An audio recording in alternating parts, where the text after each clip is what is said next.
रसूल पतरस को एक रुया आती है, ठीक है, और खुदा उसे कहता है कि जो कुछ खुदा ने पाक किया है इसे आमा नापाक ना कहो।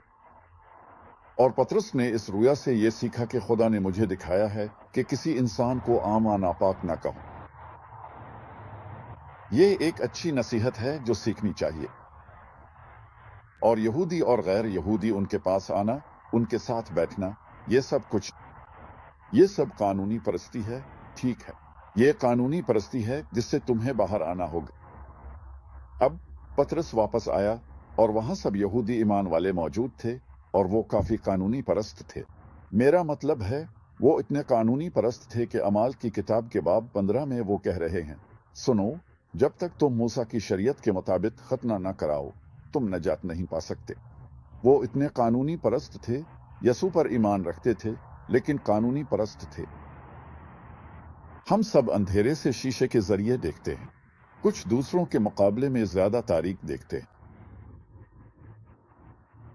लेकिन हमें सिर्फ बर्दाश्त करना और लोगों के साथ काम करना और उससे निमटना है जितना हम कर सकते हैं। बाज औकात लोगों से निमटना मुश्किल होता है, शायद मेरे साथ निमटने के लिए मुश्किल हो, उसका तसव्वुर करें।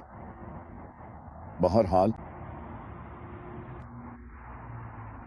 वो कहते हैं, पीटर, तुम वाकई गैर कौमों के घरों में गए और वहां गए, जैसे क्या बात है यार।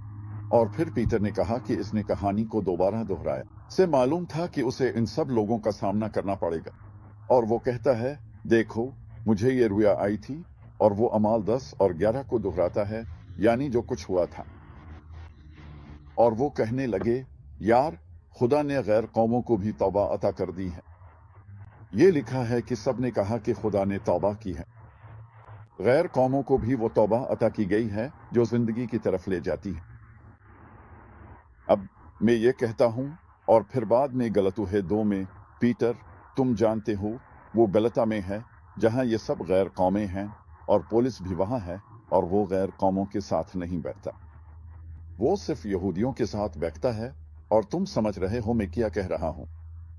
ये खेल खेलना कि तुम्हें ऐसा नहीं करना चाहिए, और पुलिस इसे सबके सामने डांटता है। वो कहता है, आओ पीटर, तुम भूल रहे हो कि हम ईमान के जरिए पाक और रास्तबाज ठहराए गए हैं, न कि शरीयत आमाल के जरिए। तुम जानते हो, कानून के जरिए। और पीटर ये जानता है, लेकिन कभी कभी तुम इस शरीयत परस्ती में फंस जाते हो। बाल, सकट, लिबास और मेकअप करती हो। जानती हो, औरतें ऐसी चीजों में उलझ जाती हैं जैसे यहूदी त्योहारों और ऐसी बातें। हम उन्हीं चीजों में उलझ जाते हैं जैसे क्रिसमस, ईस्टर। हाँ, तुम भी वापस आओ कुछ और सुनने के लिए।